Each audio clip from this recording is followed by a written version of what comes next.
us. And Richard is, maybe he doesn't know this, but he's one of my biggest role models. I love the Gene Keys. I almost could say that I'm obsessed with the Gene Keys, as I'm sure a lot of people are. And it's a beautiful art and transmission that he has created. I actually went through his course this year. It was beautiful. He has a course that's out where there's hundreds of people and everybody joins these calls and talks about their actual keys. And so he's going to be here sharing with us today. I think he's in the room right now. And he's going to be doing a little sharing, and it's going to be a lot of also Q&A. So I've prepared a bunch of questions. I know that a lot of you guys out there have questions that you want to ask Richard. He's filled with so much knowledge and so much wisdom. And we have the chance here to ask those questions. So this is extremely special.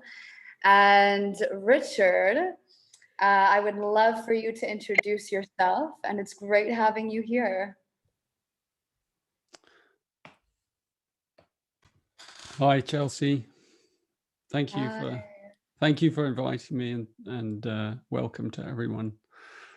And you've obviously just had a wonderful session with Janet. I caught the end of it, and I certainly I would certainly like to build on that energy and bring it really down deep inside us and let it anchor.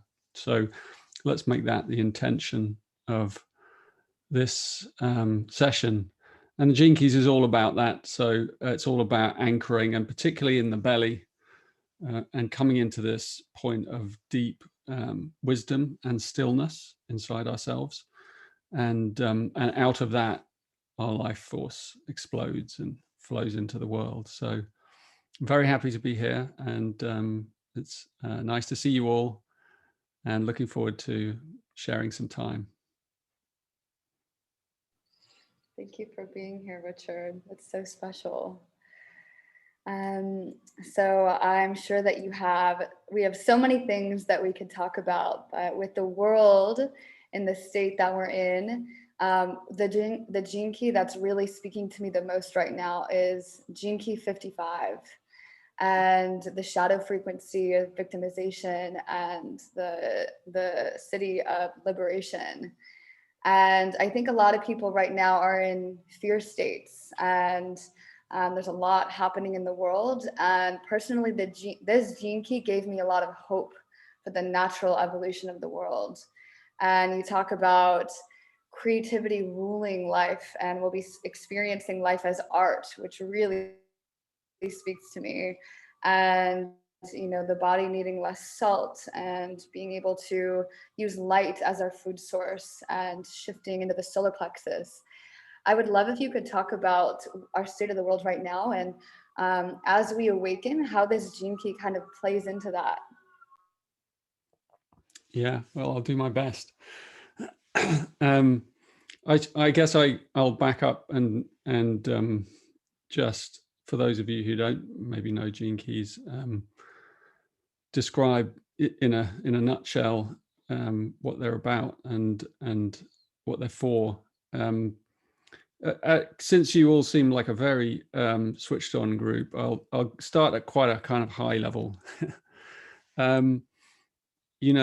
There's a tradition in the Tibetan teachings called the tradition of the terma, and the terma refers to the word sort of means like a treasure, and a terma is a wisdom teaching that is revealed from the inner planes at a specific time in history for a specific purpose. And there are many forms of terma, and a lot of things like Reiki, for example, is a good example of perhaps a terma that has revealed itself to certain people at certain times, and then was built upon and grew and became an incredible lineage that's then carried out and continues into the world. And the Gene Keys is a terma like that, in that way, not in the traditional Tibetan way, but it's a good way of introducing them, because it's a big ball of living wisdom. and the wisdom is actually inside us. You know, it's inside the body, it's inside the physical body, it's inside the cells, inside the genes. It's all imprinted in us, and that's why it's called the gene keys. And so the teachings sort of center around a book called The Gene Keys, which I wrote, the big thick book here. But then the teachings come alive, they stream out of that book, and the keys there are 64 of them, and they relate to codons in our DNA. We are built out of 64 codons, so we're a 64 code species, and the universe seems to be a 64 coded place as well, because that's a code that you see replicated in many living natural systems. It's also the basis of music, which in itself should tell you enough about how we're built. We're musical beings, and we're all made of frequencies and energy signatures and light. And so the gene keys, you know, there's these 64, and each one of them is a portal into the holographic universe. So each one is a jewel that you contemplate over time, and then it comes alive inside you. And each key has 3 layers to it. It has a journey. It's a transformational journey. So it has 3 words related to it. So, for example, the 6th gene key is the lower word, called the shadow word, is conflict. So that relates to conflict in, you know, like in the world today, wherever we see conflict. That's the influence of that code, of that universal key at work in a human being. And it's also imprinted in nature and in natural systems. So there's nothing wrong with the shadows. That's the first thing to say. And then inside every shadow is a gift, and the shadow is hiding in the gift, and it's a wonderful joke, of a kind of cosmic joke, in a way, that the greatest gifts are hidden in the deepest challenges. And that's the central teaching of the gene keys. That's what they're all about, that every shadow is where we begin our journey. So every difficulty, like we're facing a lot of difficulties in the world today as a collective, and it's bringing up a lot of individual fears, as you said, Chelsea. So you know, that's so if we take that 6th gene key, and I'll come to the 55 in a minute, then the gift of conflict is diplomacy, is the art, the creative art. The gift is diplomacy, to learn how to communicate with someone, to learn how to be intimate with someone, to learn how to be empathic with another person. And we learn that through mistakes. So we learn it from getting it wrong, and then over time we learn to open our heart and speak our heart, but we also learn to use our wisdom of what to say, when to say it, what not to say, how to say it, you know, timing, and all those subtle things that we have to learn that are part of diplomacy. And diplomacy doesn't mean, you know, these are words, but they lead to whole realms. So it doesn't just mean being nice, you know, it actually is a whole art of how to be with life, particularly how to be with others. And then at the top level, which is, you know, it's not really a top, but it's hidden inside, is what's called the siddhi, which is a Sanskrit word. And the siddhi is the divine emanation of that code, of that gene key. So inside every shadow is a gift, and that gift is a creative transformation of the shadow.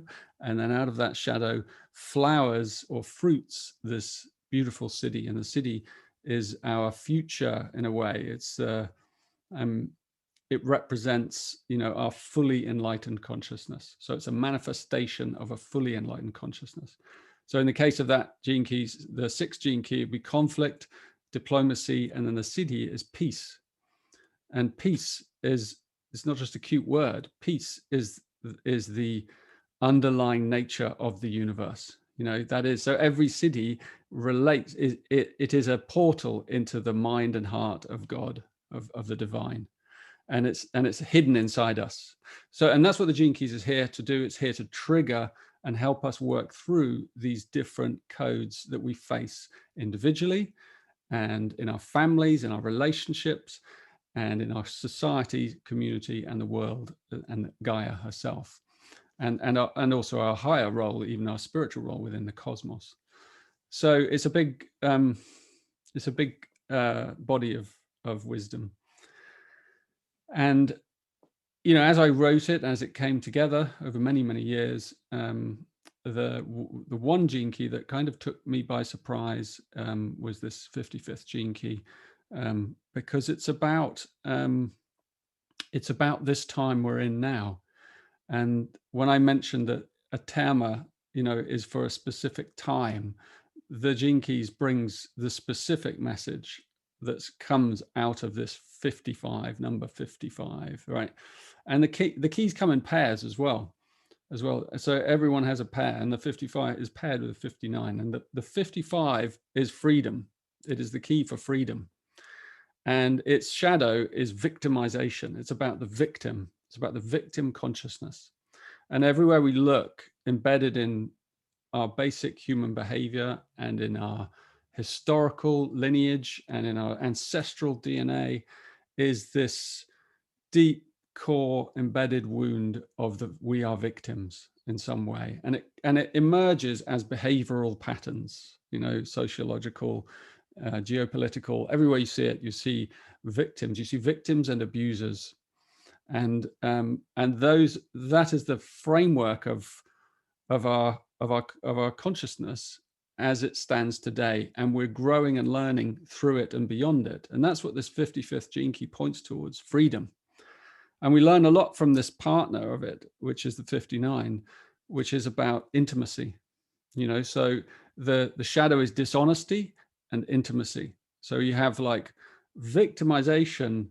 The victim is about dishonesty. You know, they're rooted, they're connected together. Wherever we're dishonest with another person or with ourselves, we sow the seed of conflict and this victim pattern that then propagates more and more suffering. So intimacy is a really sweet thing, and I'll share with you all that, you know, I come here today. This is the first public event I've done for a while, because in the last I lost my father about 10 days ago. And when I say I lost him, I didn't lose him, I gained him as well. But he died due to COVID. And so I'm still in the stream of that. He was a wonderful man, and but one of the things that is very clear is when someone goes through the portal of death, and I've had two close people this year, my father being the second, then suddenly they become more available to you than they ever have been before, because everything drops away. You know, the personality drops away, you know, the history starts to drop away, all the objects, all the things, the place, the things that they're connected to, all drop away. The personality drops away, and the soul is suddenly fully available in its true intimacy. And so for me, in the last, you know, 10 days since he passed, I have been feeling the beauty of that intimacy.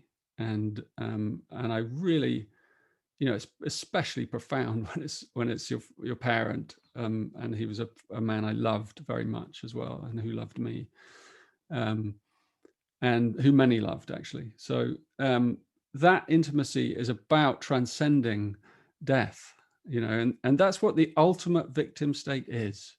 It's like it's to believe that we are this, you know, we are this shell, and that's what we're here to transcend and move through. And that's why we have the challenges that we have. So in our individual life, every challenge that comes to us, that we face, whether it's a difficult relationship, a health crisis, someone we love in pain, you know, financial problems, hunger, whatever it is, you know, whatever the problem is, sexuality, wounding, you know, abuse, all of the thing, grief, you know, shame, blah, blah, blah.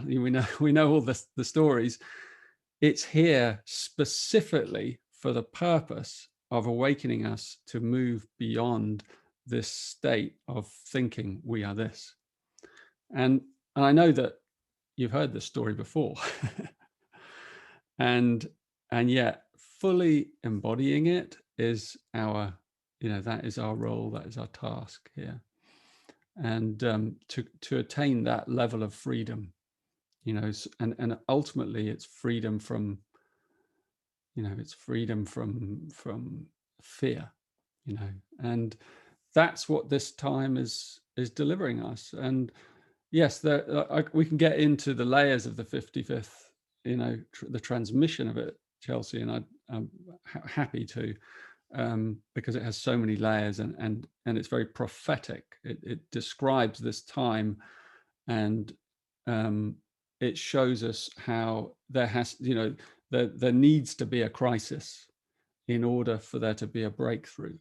And I think it's clear to most of us that the civilization that has grown up here on this planet in its current form is kind of rotten at its core in some way, even though there's lots of wonderful, great things that we've created.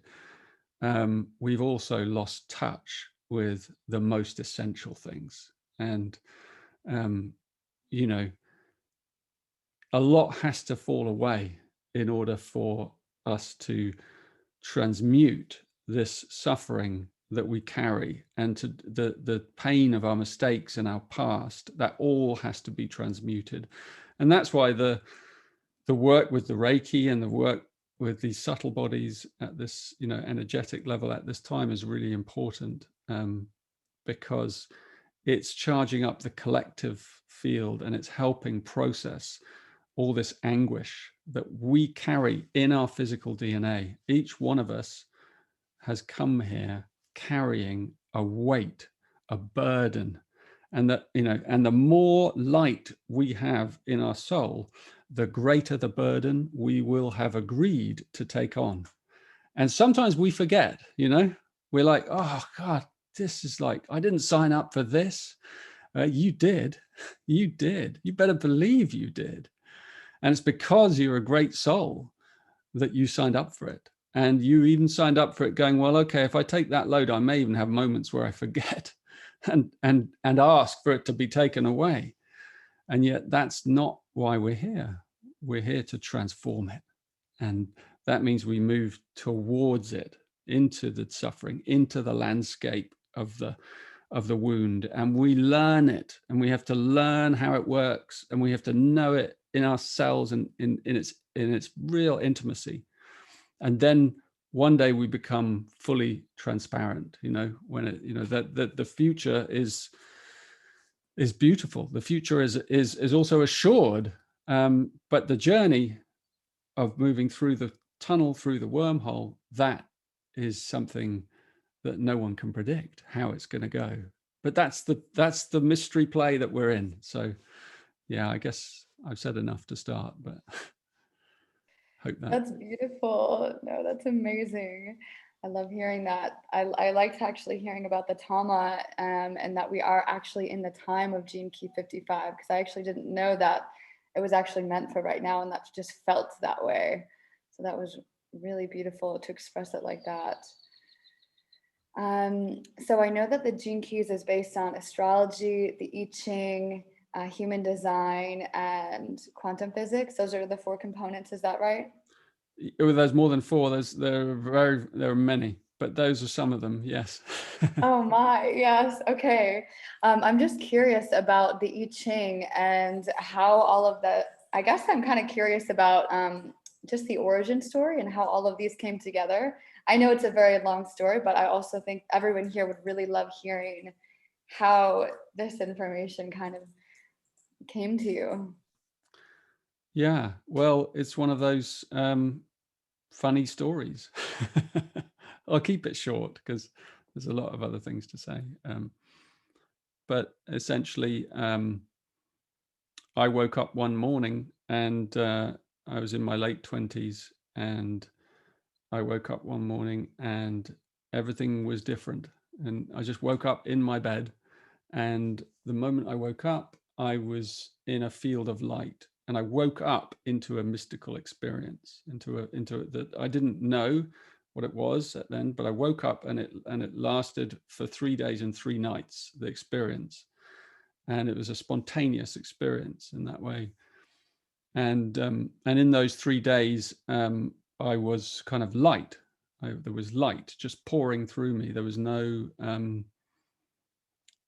no resistance in my being at any level whatsoever. It was just all gone. And I can't tell you how it happened. And I just was there in it. And the light was streaming through me with no resistance, you know, and my aura, my field was vast. It was, you know, I was lying in this bed, and I was in a little cottage in the countryside in England, and I could feel, I stretched out my arms, and I could feel my arms just travel hundreds of miles, you know, in every direction, and feel where they went. You know, they could feel the places and villages and people. It was the tendrils of light. It was intelligence that was pouring through me, and I had access to this intelligence. And so for 3 days and 3 nights, I had access to this higher intelligence, of which we all, you know, are part of it. And at times we've, you know, for some of us, many of us have had similar experiences, or we've had peeps into that, through that veil, or we've done it maybe spontaneously, or through a spiritual encounter, or through you know, plant medicine or something like that. And so for me, it was a spontaneous, unexpected event. And in those 3 days, I guess I was given what I needed to know. And then I went on a journey as well throughout England in those 3 days. It was very clear. I had a kind of clear voice in me telling me. It wasn't really telling me. It was my intuition, but it was just super, super, super clear. And it was just driving me. You know, it was like being in a limousine, and I just went, and it sort of spoke through me, and it interacted, and it was me. It was my higher consciousness. It was God. It was all of it. Anyway, so in those 3 days, I took in this vast web of information that I didn't even kind of know how to process. And everything for me was experienced as a hologram. So every single thing was contained in every other thing. So, and everything that happened to me was a microcosmic, symbolic stage of the universe itself. So in 3 days, I lived the beginning, the middle, and the end of the universe in my body. And so I got to learn what the universe is, how it's built, you know, what its journey is, where it came from, and where it's going. And all of that is very difficult to explain. And after I came down from that experience, which was very difficult, you know, because once it kind of fell away back into the earth, I was left kind of a normal, ordinary, fallible human being again. And it took me a long, long time to integrate it. And I went through many phases, you know, phases of thinking I was the Messiah, phases of denial. I said that didn't happen. I'm going to be ordinary. Phases of trying to understand it and unraveling it, and maybe phases of psychosis and you know, a little bit of craziness at times. And eventually, yeah, it all started to come together. And funnily enough, when I met my wife, and you know, I started to get grounded. There was something about her presence in my life, this very grounded, earthy woman, and I've been with her now 20 years. And you know, she's not really interested in this stuff. It's not her path. But we've been together for all this time. We deeply love each other. But she's the anchor of this celestial, spiritual transmission. And she just anchors it. And she's an earth woman. She's, you know, a person and a mother and many other things. But that is when it started to kind of form something. And it took many years of me then processing and studying these other systems for it to kind of coalesce and eventually become the gene keys. And I started to write down my deep contemplations of the I Ching based on the experience I'd had. And so it came through the art of contemplation, which is what I wanted to talk about a bit here today, because it's how you access wisdom. You know, it's how anyone can access the field of wisdom that I accessed in those 3 days. And I've been able to access it ever since, not in the same way of like throwing all the wood, the house was gone, but now it's like the door is left ajar, and that's enough so that the wisdom can come in and it can be applied to any life situation. And it's not just knowing something, it's not knowledge, it's wisdom. So it's alive, and therefore it's connected, it's a part of love. It's love and the mind working together inside us. So you can't separate love and the mind. The mind is this incredible infinite thing. It's infinity, and love is how it's carried. It's carried on the wings of love. So that's how the Gene Keys came into the world. And then they progressively, more people came into my life, amazing magical beings who were put in my path to help me unravel it. And I'm now part of a whole team and a whole community around the world who are working with the Gene Keys, exploring them, applying their creativity, their genius. And it's a collective tema, so even though I got the foundation of it, others are growing it. It's a garden. And so everyone's invited in the G. It's not like one of those things that you come and there's a teacher and the teacher's the one that knows. This is like everyone is in the garden. Each person is a plant. I'm this one oak over here, and there's this person over here. She's a beautiful willow tree and she's growing in this way. And there's another person planting something over here and cultivating. And the wisdom is alive. It's following its own wild directions. So it's something a little bit different from many other things out there. That's beautiful. And one thing I really loved what you said is the love isn't separate from the mind. And I think a lot of times in spirituality, it's operating in the space of no mind. But I really love the idea that the two just work so beautifully together. And I think you have a gene key, and maybe it's in the same gene key. And you talk about our relationship to emotions, and emotions being a means of communication, and our awareness kind of riding on top of emotional waves versus, using those emotions to kind of allow us to come to immediate decisions, because we're not just like in them, but we're kind of around them, and we're using them to get clarity. Would you be able to talk about that a little bit? Definitely. Yeah. That's like, I use a lot of symbols in the Gene Keys to help kind of thread stories together. And sometimes that's easier for people to understand. And one of the stories that follows the Gene Keys, and you may have heard it, some of you, is the life cycle of the dragonfly. And on all the Gene Keys books, there's little dragonflies. And the dragonfly is really the symbol of the 55th Gene Key. It represents it really well. And we all know very well the story of the butterfly because it's such a wonderful emblem of the transformation of consciousness. And the dragonfly is very similar, but it has a slightly different energy to it.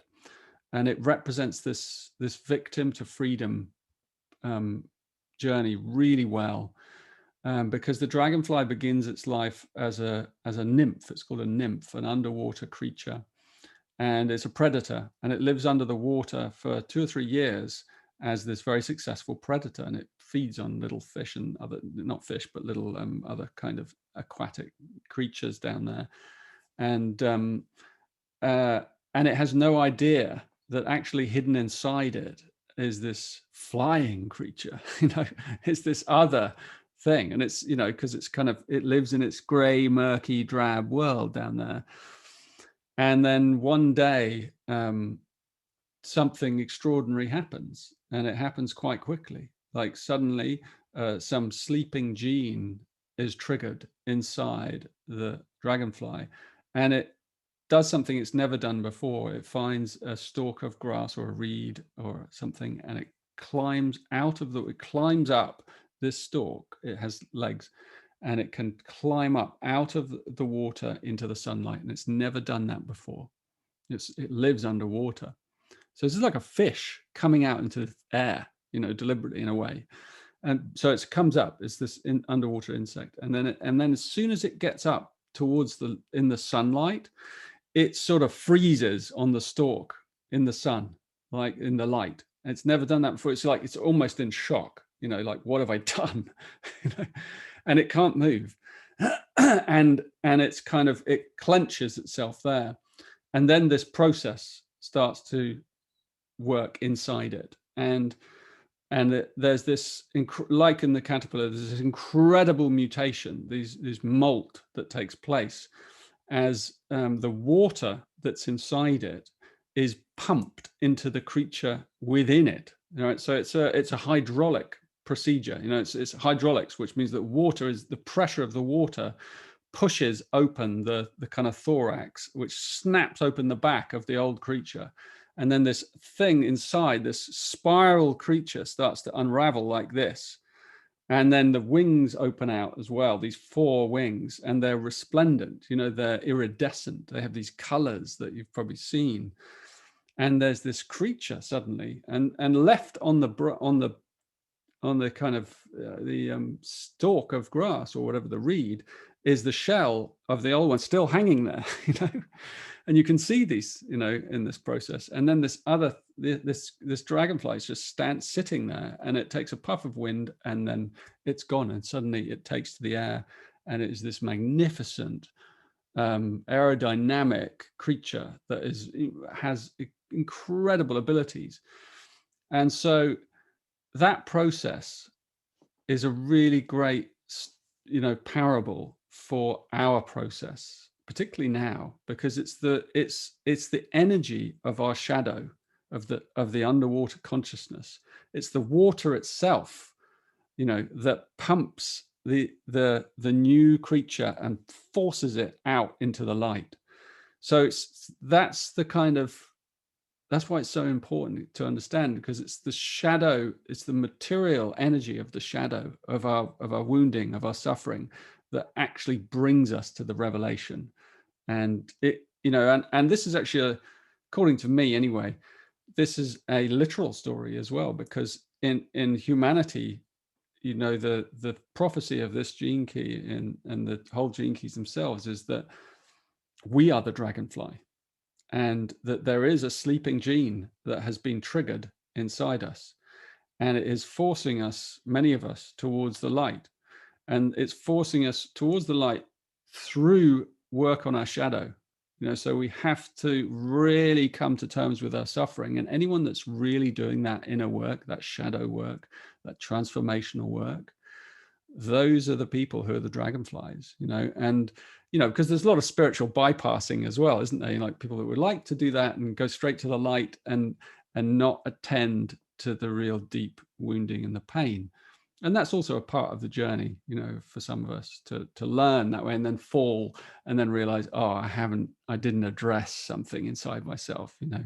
And so, but that's part of awakening. So yeah, it's a very beautiful metaphor, I think. So yeah, and it's happening at a collective level in humanity. So we're seeing like the first dragonflies coming to the surface, and we're seeing this cracking of the shell, and it has to happen at a collective level. Imagine that all of humanity is one big dragonfly, you know, and it takes all of those cells to propel it into this new eon, this new process, you know, that we have to move through. We finish our life as a predator, you know, as a victim and the predator game, and we enter a new world. So at the moment, you know, I guess what's important to say to all of you is, when we look ahead at the future, it has no continuity with the past. So what's coming is so different from what has been that most people cannot possibly imagine what it's going to look like. Same with the dragonfly. How can you possibly imagine that could come out of that? And that's what we're facing into now. And we're just beginning the journey. And the journey, like all births, is going to be fraught with difficulty and pain and a lot of suffering. And I don't say it lightly at all, because we can glamorize it. It's going to hurt. And we need to be real about that. It's hurting already. And this is just the warm up, you know, first contractions. Yes, that's amazing. That's so beautiful. And yeah, our festival, it's called Emergence Festival, and it's by the chrysalis, and it's that exact same analogy of the butterfly emerging from the chrysalis and doing the shadow work and really being in that shadow. That's so resonant and beautiful. And speaking of resonance, I know that you talk about music a lot and sound frequency, and you talked about in 1987 this harmonic convergence, and then in 2012 this melodic resonance, and then you said in 2027 the rhythmic symphony. Can you talk about what that is and what that journey is a little bit? Yeah, it's you know, it's kind of part of the framework for this time that we're in. And the dates are kind of like, obviously we know the 1987, that's also linked in as is 2012 with the Mayan calendar. And 2027 is a date that comes from the human design system, but it's also a really interesting date astrologically for lots of reasons. And I'm not an astrologer, but you know, astrologers will really have some fun looking at it. But in the human design system, it tracks the huge precession of the equinoxes, which shows us global themes. You know, so it shows us global themes through the gene keys, through these 64 themes of the I Ching. And it's in 2027 that we transit into the 55th gene key. So there's this big, you know, there's this huge shift into that key, and its associated keys as well, like I mentioned, the 59 and other ones. And so it's really moving us on a major trajectory into this symphony, you know, into rhythm, you know, because you have harmony and then melody and then rhythm. And it's not that they even happen in sequence in a way. And it's not that they happen suddenly on those dates either. They're markers. They're like genetic markers inside our body, inside our being, inside our collective, that will trigger these events. So sometimes you get to those dates and you kind of there's this expectation and nothing really much happens. But something does happen, but it happens at an invisible level in the collective. It's a marker point where a trigger is occurring, and it's the same as we're moving in this decade now, up to this decade of 2020 and up to 2027, this 7-year cycle to 2027 that we've started, that we're a year in. I think there's going to be a lot of unraveling in this time before we get to that marker. And then after that time, you might say that it's kind of in full swing, whatever the birth process is. So as I said, we're building up towards it, and it's the names are really lovely, like harmonic, melodic resonance, and then because the melodic resonance is talking about the kind of the fractal, the groupings of people who are going to shepherd this process, the midwives, if you like.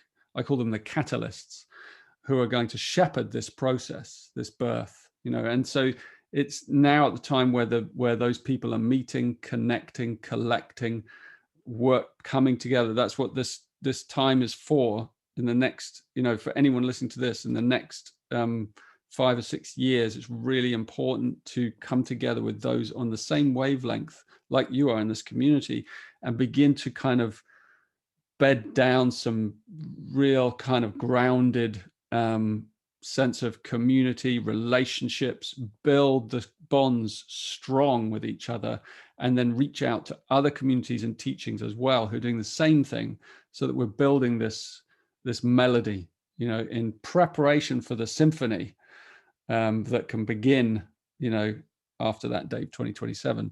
And it will last hundreds of years. But it's an incredible time to be born. It's an incredible time. And everyone that's born in this time, particularly those who are feeling the awakening, it's because it's why we've come for this. You know, we've come specifically for this, and yeah, we're going to help get this baby out. I love that analogy. And I even love the analogy that you can either have a pushing, painful birth, or you can have an orgasmic birth. And my hope is that everybody on this call comes together so we can help have this orgasmic birth together. Yeah. So beautiful. Yeah, that's the dream. Yeah. So I know I've been asking a lot of questions, and I'd also love to open up this space because we have about 20 minutes left. And I know that you guys are probably dying with questions. If you guys have any questions that you'd like to share, go ahead and put them in the chat or take yourselves off of mute, and we can go ahead and answer some of those.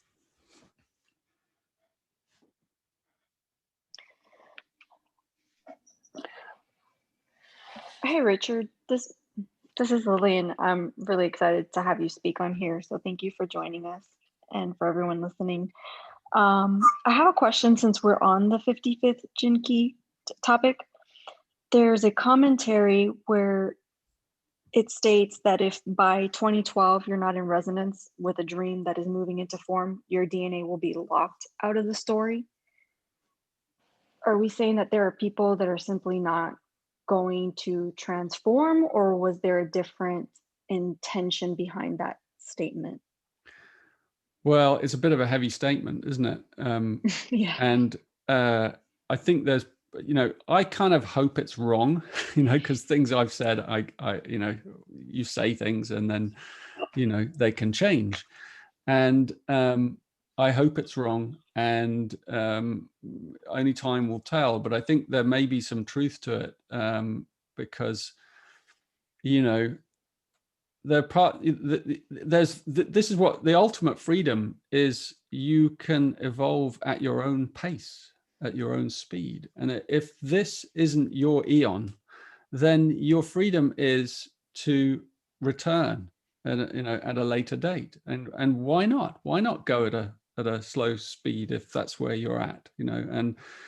And so, yeah, I my hope is that everyone comes through the portal, but it may be that some elements are kind of just left behind for the next round. And so I don't think we need to sort of actually feel sad about it. It's just potentially an aspect of consciousness. And I think its value is that when we look at people today and we look at their behavior, it can give us more compassion, because we don't then have to insist that everyone get it.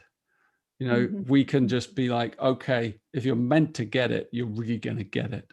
And there may be some that just don't. And then there may be some who are on the cusp, and you never quite know until the very last moment. You know those people? We all know those people. You never know until the very last moment if they're going to come, if they're going to make it. You know, they're the ones that are always late and they just squeeze through. And some that just aren't ready. And I think it's great to have that sense of spaciousness to allow for all possibilities. Yeah, good question. Thank you for sharing. Thank you. Dennis, I see your hand raised here. Yes, such a pleasure to have your wisdom here today. Amazing. In my journey of the Gene Keys, I've enjoyed so many different things and tools that you provide in getting us to those places where we're in that higher frequency. Very powerful. Right now, I'm working on relationship and having that mirror of who I am through my relationship, which is amazing work. And I'm so thankful to be in that place. What I'm really fascinated with, because I work with quantum medicine and work with helping to nourish the body, one of the things that's helped me the most was the matches of amino acids to the Gene Keys. Been powerful for activating some of the sensations inside of me. Can you tell me more about how those factors play in our roles of making these activations in higher frequencies become more alive, and how you put that into the book and why it's there? Yeah, it's a good question. I put all kinds of things into the book that I don't even understand, you know. And but I'm good at correspondences, you know, so I know when something corresponds to something, because that was what I saw in my 3 days. You know, I was shown correspondences. I was shown how that relates to that, and that relates to billion, you know, and I saw all these, you know, it's like if I was in a forest of trees, I'd be able to look at every twig and tell you which other twig it related to and which stone it related, you know, do you know what I mean? It was like crazy being in the fractal cosmos. And so I put a lot of those things in for future people with more skills than me, because I, you know, as I said, Gene Keys is a collective term. So those are things for people like yourself who may have training in medical things, or in time, as we understand more about how to actually trigger amino acids inside our body, then that's a whole new medicine that can emerge out of that. And the Gene Keys at the moment is still in its infancy, because it's still growing different shoots. And every key has a relation, because every key is made up of 6 lines. So there's 384 of those, you know, sort of base components, and every one of those relates to a series of like crystals, plants, animals, insects, trees, stars, you know, everything. So through the correspondences, you can then look at, well, if you know your correspondences, like from when you were born, you can literally see in little places in your profile, in your what I call your hologenetic profile, which, by the way, if you've never done one, you can get from my website, genekeys.com. Top of the thing, free profile, go in there and you'll get it, and then you can start to puzzle it through. But in there, it has layer upon layer upon layer upon layer of detailing. So in time, my hope is that people with expertise will come together and work out how to use those things. But for me, I'm just the kind of messenger, but they're in there for waiting for people like you, Dennis, to kind of start contemplating them. The most important thing is really to come in and get the embodied, as you are doing the work, you know, working it through your relationships, working it into your, you know, into your health, into your body, into your life, so that then you have the grounding to dive into the deeper zones, like the one you're talking about, going into like microcosmic, which can give birth to a whole new kind of energy medicine, if you like. So yeah, that's going to be exciting to see where those things go. Yeah, thank you so much for that information. Thank you, Dennis. I think I see Frank's hand raised. Hi, Richard. Aloha from Maui. It's a pleasure and a privilege to see you, and thank you so much for being here. I am intimately familiar with your work, good friends with Theo and Devin Martin, and really enjoying all of the content and the evolution of the content that you've been putting out recently. I'd actually be curious to hear your remarks on the 55th gene key and the dichotomy with the 22nd, and maybe just involution versus evolution, and how you kind of see that as being applicable to the current times for all of us. Yeah, thanks, Frank, and nice to meet you. And yeah, so in a way, there's 2 of those gene keys. There's the 55, and then the other one that behaved in that way was the 22, which I always quite like, because I like the pattern of 55 and 22. They're kind of reversals. And whereas the 55 is prophetic and looks to the future and shows us, you know, where we're heading, the 22 is the feminine version. It's like the lunar version, and it looks back in the past to help us understand our wounding and the journey that we're on, and the journey so that we can heal those wounds. And yeah, as you say, one is evolution and one is involution, and the involution, these 2 streams, you know, so the evolution we know, because it's where we're heading. We're heading towards this process in the future. The 22 is more about involution, and being the feminine component, it's more about grace. And involution is about it's like, if you look from evolution, it appears, if you're traveling from evolution's perspective, it appears that you are forging your journey through the void, through the choices you're making step by step. I am free. This is the freedom of the 55. I am free. I can go this way or this way or this way. I'm going to go this way. And you go, no, I'm going to come back and go this way. And so you have that freedom to choose. From the perspective of involution, it's completely different. From the perspective of involution, the choices are already made. Every single choice, even the one that you think you didn't make, or that you change your mind halfway through, that one was also made. Right. So both of our viewpoints of the whole, from the whole, and we can inhabit both in a way. And that's the paradox of the two. And what the involution shows us is it shows us that every step we take is a step of grace, because it is in a way perfect. And that's why everything that happens to us is perfect. It's revealed in time to be perfect. You know that, you know, in our lives, we have that thing that you think, oh, really, really, this is the worst thing that could happen. And then a year later or a couple of years later or whatever it is, you kind of look back and you go, wow, that really changed my life. You know, and it was so, even though it was difficult, it was just, it had to happen for me to be here where I am now. And so that's the journey of involution, evolution. And it's really interesting to explore the feminine side, actually. And I'm doing that right now in a big course called the Venus Sequence. So I have multiple courses on my website, self-study courses. Many of them are live, like the one we're in at the moment is a live 6-month course exploring those wounding patterns. But you can do it through the self-study version as well. And it really takes you deep into the wounding that's inside us, and realizing that everything that happens to you, you know, when you're young, whatever it was, whatever abuse, whatever difficulty, however your birth was, however, you know, whatever happened to you, it was the perfect, you know, it can be understood in the frame of its perfection if you understand the wounding, if you really understand it, because there's algorithms that govern everything. And so the genes keys and the Venus sequence show you the algorithms that relate to your specific wounding.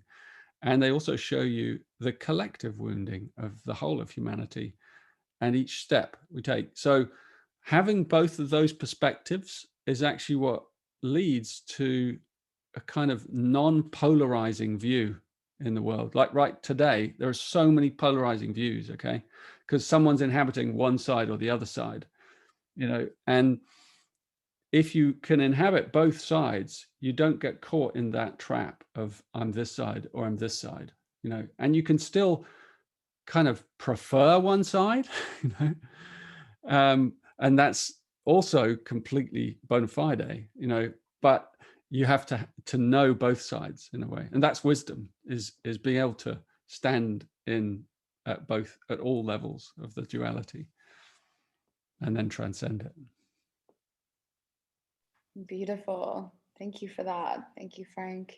Natasha, you have your hand raised. Hi. Thank you so much. I'm so honored to be able to speak to you, because I found the Gene Keys in April, and it completely saved me, I think, through all of the hardship, to kind of look inwards. And the 22nd is actually my purpose. So I've been contemplating that one a lot. And yeah, I just can't speak enough about how profound the system is. And I'm in the Venus retreat now, and it's been so wonderful. But my question is more how to maybe speak to some of the more practical aspects of the art of contemplation. How to really like sort of use it in your day-to-day and really work with it once you start to have these sort of cerebral insights. Yeah, thanks, Natasha. That's a really great question. You know, I don't know if you've seen, I've just put out a new course, like a mini course on the art of contemplation. And it's based on my little book, Art of Contemplation. and which is a real lovely little treasure of a book, short, you know, really nice way to begin your journey into the Gene Keys. It doesn't have too much jargon in it, and it gives you exactly what you've just asked about, Natasha. I don't know if you've read it yet, but inside it gives you kind of the pattern of what contemplation is and how it works. And it has these 3 layers. Everything in Gene Keys has 3s. It makes your journey easier if you know that everything has 3s, because then you just meet the same pattern over and over again, and it kind of feels familiar. And in the art of contemplation, the first phase is called pausing. And pausing is the ability to slow down your life. And it doesn't mean you slow down your external life. It means you learn to slow down your inner life, so that you're breathing more deeply, so that you're pausing to enjoy things, so that you're giving yourself time to just be, or time, you know, and there are many, many invitations that come to us each day. So the contemplation work invites you to look at your life through this lens. And the first lens is how many times, you know, might you be able to pause in one day? And as I said, there are many invitations to pause, but often we're not disciplined in some way, and we don't take those pauses. And it's a wonderful discipline because it leads to a more relaxing day. So, for example, you know, and things become habits, you know, that didn't before. So, for example, I almost always get up now before the sunrise and go and sit outside and just listen and watch the light changing. And it's magical to me, because it's quiet, and there's always something that happens in my consciousness, and it's always different.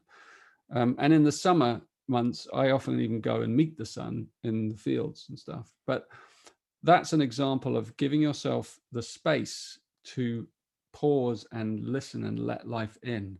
And there are many other ones, like there are many practical things you can do to kind of bring this into your day. Well, one of the things we do at Gene Keys a lot in our communities is we linger. You know, I don't know if you've been on the calls, and, you know, you start with maybe, you know, like the last one I was on like 700 people.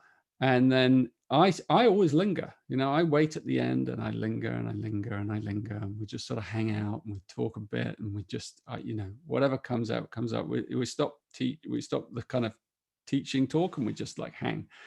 And sometimes it's 10 or 15 minutes, and the number goes din, din, din, din, din, din, until you got about, like, you know, 20 of you. And they're the real lingerers, and the gems always often come there, you know, at the end, and sometimes there's silence as well.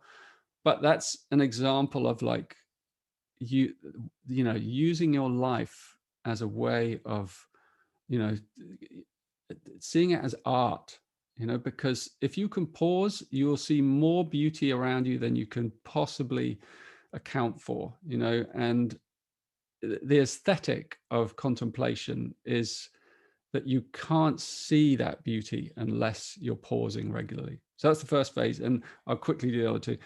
Inside pausing can occur pivoting.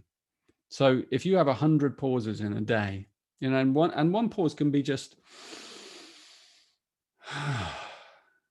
one of those at the right moment, you know. You're in the middle of the washing up, something catches your eye, and you just go, you put the towel or the thing down, and you just go, and you just hang there for a few seconds. That is a pause, right? And then you carry on. But when you carry on, things are different because you took that pause. And also, you'll find the timing improves. But if you take a lot of those pauses, you know, maybe in 100 pauses, one pivot will occur. And a pivot is a spontaneous kind of opening up to something new. And you can never predict them, but the more pauses you have, the more chances there are of pivots. And pivots are when our mind gets something new, or our heart opens in a way, or it sees something different, or it sees something more, and some shift takes place inside us that is unforgettable. So when you come to the end of the day, you can guarantee that that pivot will be the high point of your day. You'll be like, wow, something amazing happened today. Because I took a pause, you know, I stopped on the street to talk to one of those guys with the clipboards who I never give time to. I took the invitation, and I turned out I knew his cousin, and the whole story kind of comes because you took that pause. And they come in all kinds of different ways, pivots. And so a life filled with those pivotal moments is a life that's constantly transforming, and more light is coming through you because you're listening to life, you're letting it in. And the third aspect of contemplation is called merging. And so lots and lots and lots of pivots add up to a merging.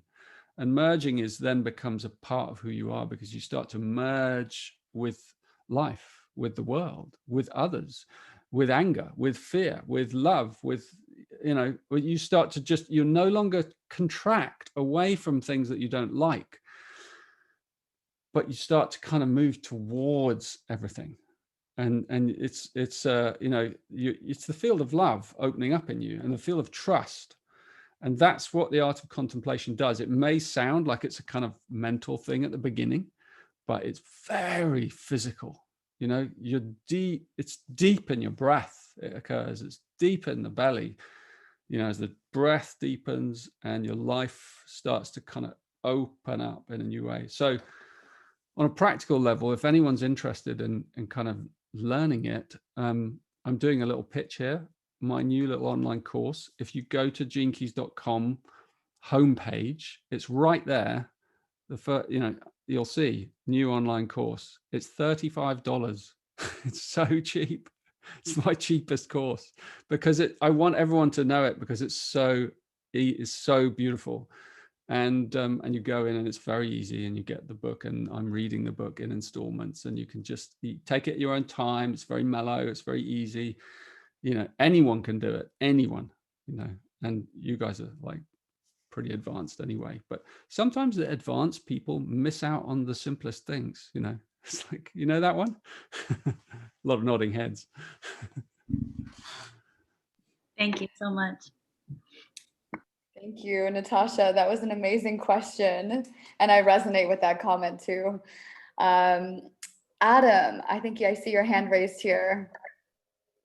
Yeah, thank you. Hi, Richard. It's such a privilege to meet you. I've been working with the Gene Keys on and off for about 2 years, and I was sitting here just thinking of what's most alive for me right now, and what I wanted to ask you your thoughts on. And for me, it's that so much of your writing seems to be about surrender and allowing and trusting. And yet I also find that if at a certain point I don't exert my will on my life, it can get very stagnant. And at a certain point, if I'm forcing my will on my life, nothing happens because it's not meant to be. And I guess I just wanted to ask you your reflections on that duality and how to discern what right will is, or if there is such a thing, and what surrender is. Great question, Adam. Thank you. I think it's, it's an old chestnut, isn't it? Like you're given, if a problem comes your way, let's say, you have two possible journeys with it. One is the warrior. I'm going to fight, I'm going to take it on. And the other is surrender. I'm going to just let it wash over me. I'm just going to yield. I'll give you an example from my life. It's like just from last week, right? When I went to see my father, and and then he was lying there, and he was, he'd left his body, and the next day I was out in his garden. He lived in this lovely house, and I've been to visit him a lot in the last year, just spending a lot of time with him, feeling that he was coming close to the end, and there's this huge Wellingtonia tree, like a redwood, in his garden, and it died about 2 years ago. It started to die, and every time I visit him, I saw it, and it's the kind of guardian tree of the property. It's beautiful. And I'd say to him, that tree needs to come down. It's right next to the house. It's real presence. And he didn't want to do it for some reason. He didn't really want to go there. But then the first thing I did after he died is get the tree surgeons to come and take that tree down, for many reasons. But it was dead, and it was like it could have fallen on the house. Anyway, so in the first week they came, and they were kind of a motley crew. They were kind of this bunch, and like, and I kind of knew that I was being kind of, you know, sometimes you know that you're being played, you know, and I could sense like these guys are, you know, they're kind of wheeler dealer, you know, they were asking a bit too much money, and they weren't telling me all the truth. And they were like, you know, I could just see, like, I could say, you know, you're going to sell the logs for this, you're going to make a lot of money, aren't you? And he's like, no, we can't do anything with the logs. No. And I just kind of let it go. And I noticed it inside me, and I thought, you know, I just thought, I can take the warrior stance here, or I can take the surrender stance.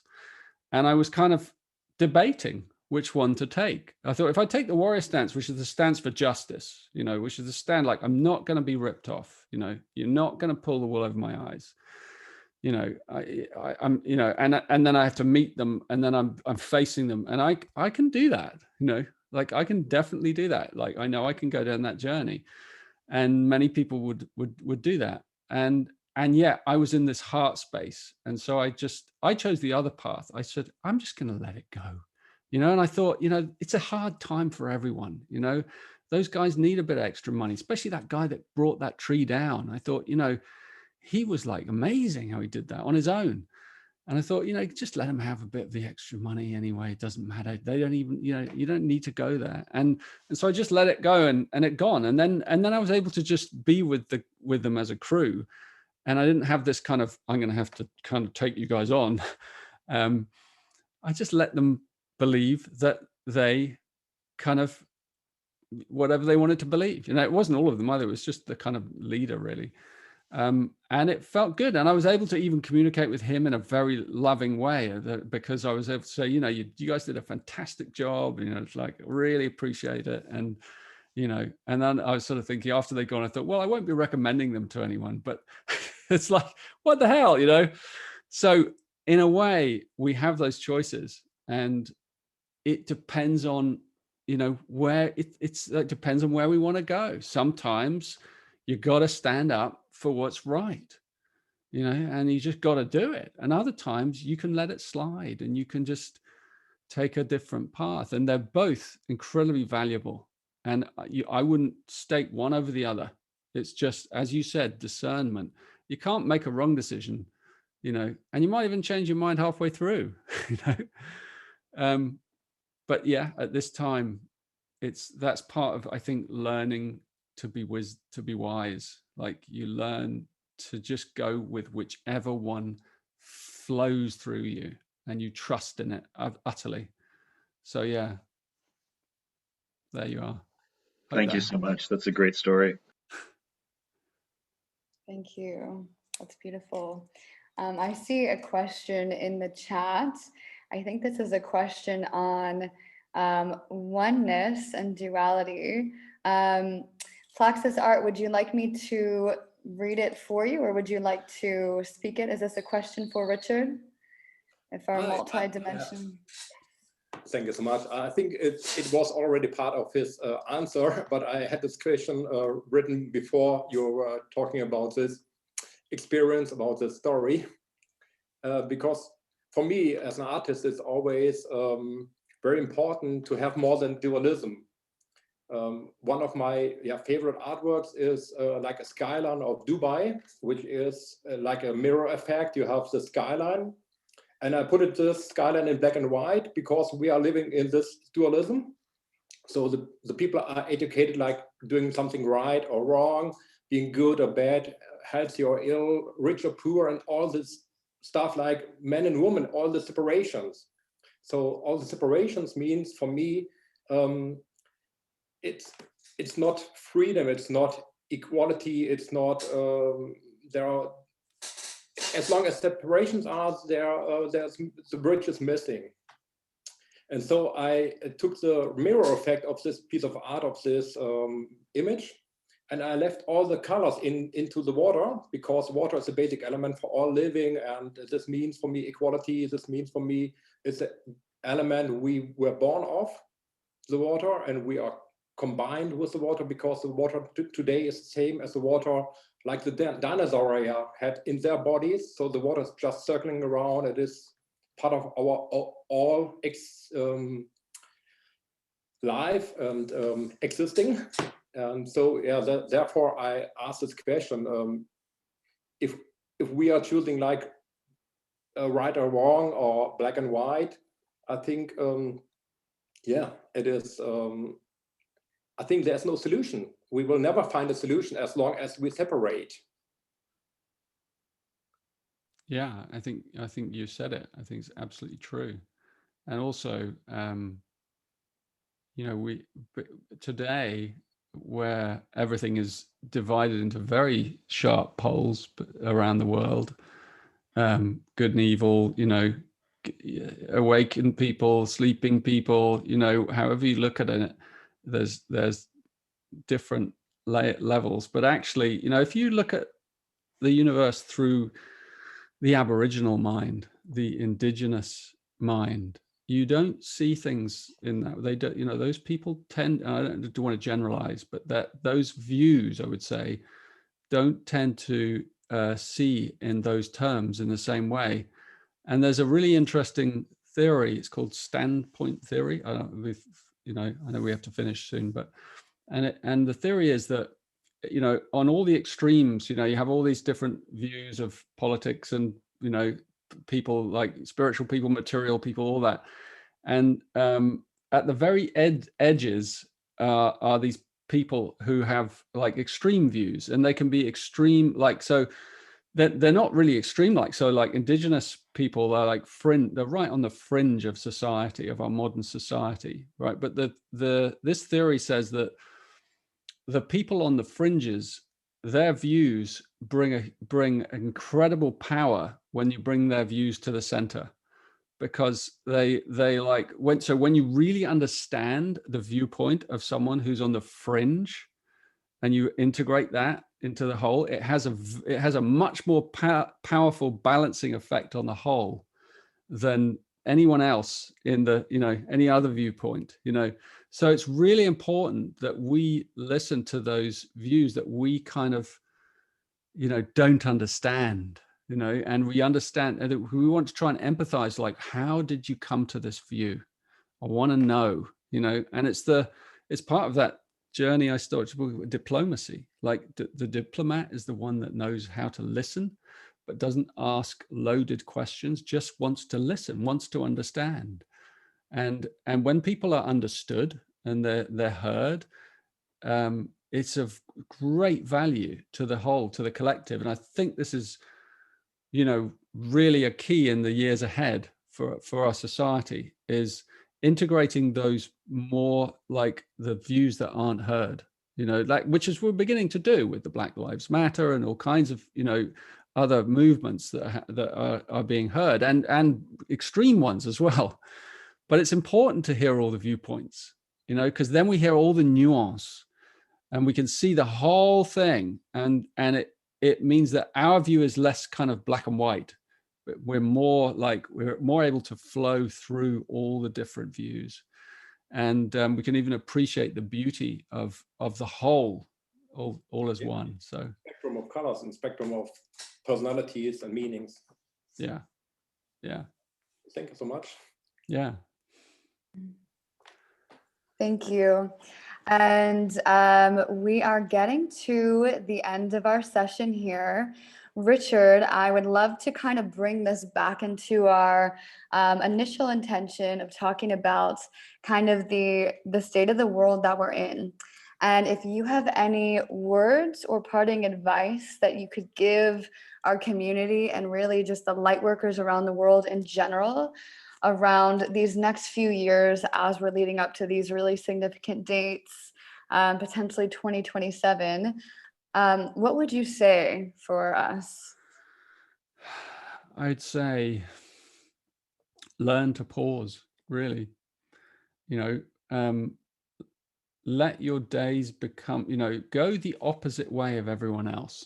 You know, when I say everyone else, like, let these be the years that you relax more and more deeply into your being, into your belly, into your body, into your creativity, you know, so that as the world's going in the direction of decline, you go in the opposite direction. I wrote an article some while ago about if I could find it somewhere on my website, it's about entering the storm of the time coming ahead. And there's loads of stuff on my website, like if you just have to dig, and it's all in there. It's about entering the storm. It's about the dervish entering the storm, the cyclone, you know, and the dervish goes out into the storm and opens their arms to it, and is then is like inspired by the storm itself, instead of rushing indoors and hiding away. And I think that's the attitude that we need. It's like someone was saying earlier, that is it going to be a birth of pain, or is it going to be orgasmic? You know, it's going to, you know, is it going to be ecstatic? You know, and I think that what's needed is a breed of ecstatics, you know. So we're required to, you know, and ecstasy, you know, is a misunderstood thing, because ecstasy comes from going deeper into our suffering. You know, it doesn't shy away from grief and all those feelings and stuff, but it punches through and finds, like, it's like my couple of weeks have been, you know, the letting go of my human side of my father, and then the acceleration of our relationship through and intimacy of knowing him in a new way, or remembering him in a much more open way, but then also missing his lovely, gentle presence of just being there and, you know, chatting, and obviously, and the familiarity of that. But so both of those held together, you know, are what leads to the ecstatic view. Ecstatic isn't only positive high, you know, it includes the suffering, you know, it includes and transcends. And that's what kind of, you know, that's what gets us there. That's what will take us all the way through this birth. You know, that attitude, that courage, you know. So, and build community, you know, build community, build, you know, build bridges with everyone that you feel devoted to. You know, wherever, that's, I guess that's the most important thing. Like wherever you feel there's a devotion between you and another, build that energy, build a castle out of that, you know, and don't waste your time if it's not there. You know, if it's not there and it's not kind of showing signs, like you can be friendly, but don't pour your energy into that place. You know, pour your energy into the devotion area. And even if there's only one relationship in your life that has that, that's the place to put your efforts and your work and your, you know, build something with that person, whether it's a relationship, a business, an idea, something. Use that energy, that soul to soul energy, because it has awesome power in it. And it's a sign from God or from the whole that this is a person that you want to be working with, right? So yeah.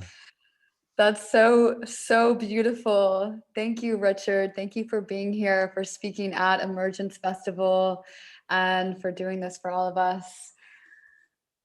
Thanks, Chelsea. Thank you for having me. Thank you. Yes. Would everybody be able to take themselves off of mute and rub your hands together, generating some energy?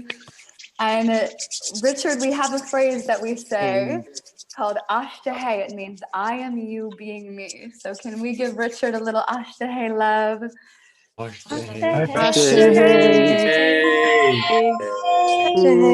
Blessings to you. Thank you. Thank you so much. Ashtahe. Thank you for having me. Thank you so much. Come and visit Gene Keys. Come and join our fun community all around the globe. And you're very, very welcome, everyone here. Beautiful. Thank you. Thank you, Richard. We really appreciate that. Yeah. Amazing. So we put all of the links in the chat here. We have the Gene Key links, we have the courses, we have the Venus course. If you want to click on those links, you guys can join those courses. I know that I've been a part of them and they have been very special. Amazing. So we are going to take a little stretch break as we transition, because we're going to do some breath work next. How do you guys all feel about taking a little stretch break? Yes, all right.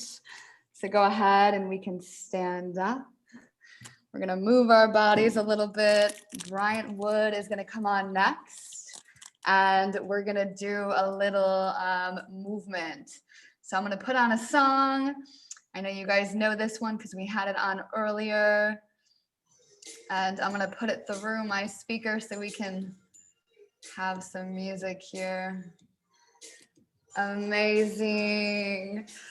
Was that good, everybody? Did you guys like that? Yay. So good.